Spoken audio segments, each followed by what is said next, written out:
each day, I see more and more families indicate that their little ones and toddlers are very picky eaters. And for several reasons, I've had kids or seen parents who say their kids would rather just snack throughout the day and refuse every meal offered to them. All of the kids would just say no and would rather not eat than try a new food that's been introduced to them. So today we'll talk about 3 strategies on how you can make meal times a smoother and more relaxing process. So usually when introducing new foods to kids, because these foods are foreign, they're not used to the taste, they're not familiar with it, they're going to resist, especially if they know that they have other options.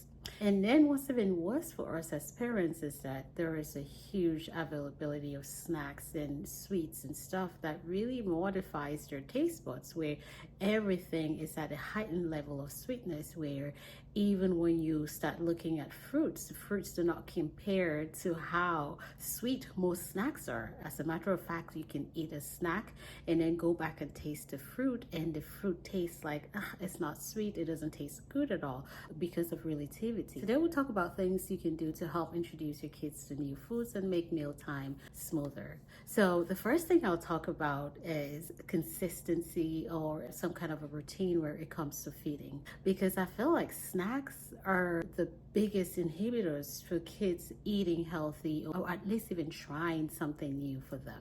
So when you have a kid who knows that their snacks are available, especially in the house, and they know that they can go to the snack at any given time, they will bug you until you give in. But it's very easy to have that big box snacks. When I first started this, I used to shop at the wholesale grocery shops because it's easy, right? You get the whole bag and you expect for it to last for a month, and then when you bring it into the house, the kids act like there's nothing else, and they will not eat until that whole box of snacks is over, is finished, before they can even try something else. So I learned that the hard way from my kid too, and now I'll barely go into wholesale store and buy the whole big boxes of snacks, because it becomes very frustrating when you're offering meals and like no, and then come back 30 minutes or an hour later, I want a snack. I'm like, well, I just offered you food and you were not hungry, so well, now I want a snack. So maybe if that's an issue with your household, you can have scheduled snack times and make sure there are limited availabilities of snacks.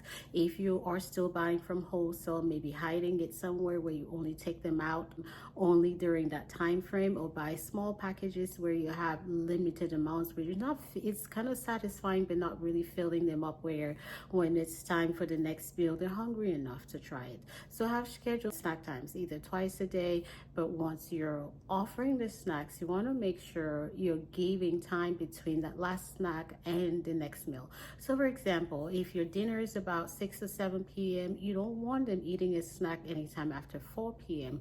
So it could be where you have a day that ends at school, or daycare ends at about 4 p.m. They may have a snack at that time, because most of the time they're hungry at the time of pickup. But after that, this is water only until dinner is served. That way, at least they're hungry enough to try whatever you're serving them. Now, the next thing is when you're serving foods, especially when it's something new and stuff, it may take a while for them to become familiar, especially kids who are very sensory. They want to make sure the texture is right. They kind of become familiar either by touching and smelling and looking, or licking or tasting before it even comes into their mouth.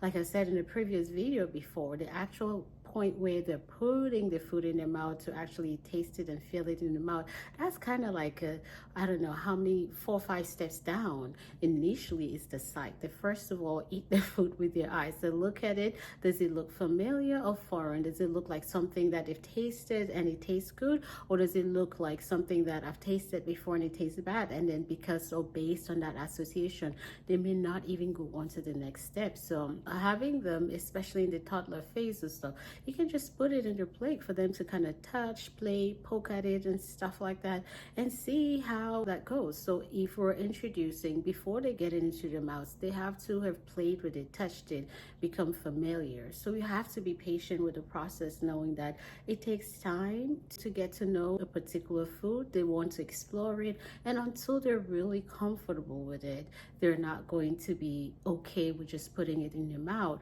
And once you get to that point where where you're trying to get them to eat a bite of something that they're not necessarily comfortable or familiar with, mealtime becomes stressful because you're putting it there, we're focusing on that food. Well, like, just take one bite already, just take two bites already. I just want you to get some vegetable in you and stuff.